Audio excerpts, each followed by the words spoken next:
know, never has so much been written about a speech that hasn't been given.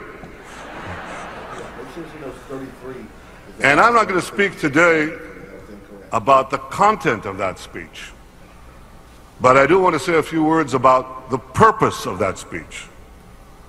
First, let me clarify what is not the purpose of that speech. My speech is not intended to show any disrespect to President Obama or the esteemed office that he holds. I have great respect for both. All right, folks, welcome aboard the Monday edition of the Steve Malzberg Show, and it's going to be quite a week, and a week dominated in part by this man, Benjamin Netanyahu, who spoke before AIPAC earlier today, saying right off the bat that he has great respect for President Obama, which, I can't see how, and, of course, the office of the presidency. And then he went on to say this, which is very important. For 2,000 years, my people, the Jewish people, were stateless, defenseless, voiceless. We were utterly powerless against our enemies who swore to destroy us. We suffered relentless persecution and horrific attacks. We could never speak in our own behalf, and we could not defend ourselves. Well, no more. No more. The days when the Jewish people are passive in the face of threats to annihilate us, those days are over.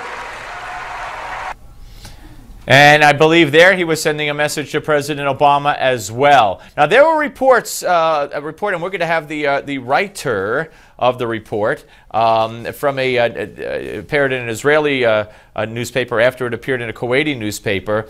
The Bethlehem-based news agency Mahan cited a Kuwaiti newspaper that President Obama had threatened Israel that if they went ahead with a planned attack last year against Iran's nuclear facilities, Obama reportedly said he would shoot down the Israeli planes. Now, before you think this is total nuttiness, as many people are saying, you know Mika Brzezinski from Morning Joe? Well, Mika's daddy, who I believe has a problem, a big problem, came out and said Obama should threaten to shoot down the Israeli planes if they go to bomb Iran. So don't think that this is something that's totally out of the twilight zone. We're going to talk to the author of that article in the next hour, and we'll talk more about that. And here's one more from Benjamin Netanyahu. I want you to hear this one.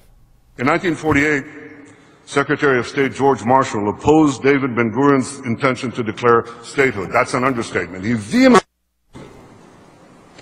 But Ben-Gurion, understanding what was at stake, went ahead and declared Israel's independence. In 1967, as an Arab noose was tightening around Israel's neck, the United States warned Prime Minister Levi Eshkol that if Israel acted alone, it would be alone. But Israel did acted alone to defend itself. Another message to President Obama. He went on to talk about how Israel blew up the nuclear reactor in Iraq and the repercussions that Israel suffered from the world and from the United States. But they did it anyway because they have done historically what they have believed to be in their best interest. And I think Netanyahu is sending a message that the same will apply. Okay, on Friday night, we had an agreement. Remember, we sat here Friday and said that the House voted down the 3-week extension to fund Department of Homeland Security. Well, then they did decide to pass, and they did pass a week's extension, 1 week. And Nancy Pelosi came out and said it was with an assurance from Boehner that this week they'd get a clean up or down vote on funding Homeland Security through the fiscal year September 30th. If Boehner gave in on that, we don't have a Republican Party. And by the way, I want you to listen to Boehner right now. Listen to what he said. Do you like your job? Most days. Friday wasn't a whole lot of fun, but most days. Why wasn't Friday fun? Oh, it was just messy, and I'm not into messy.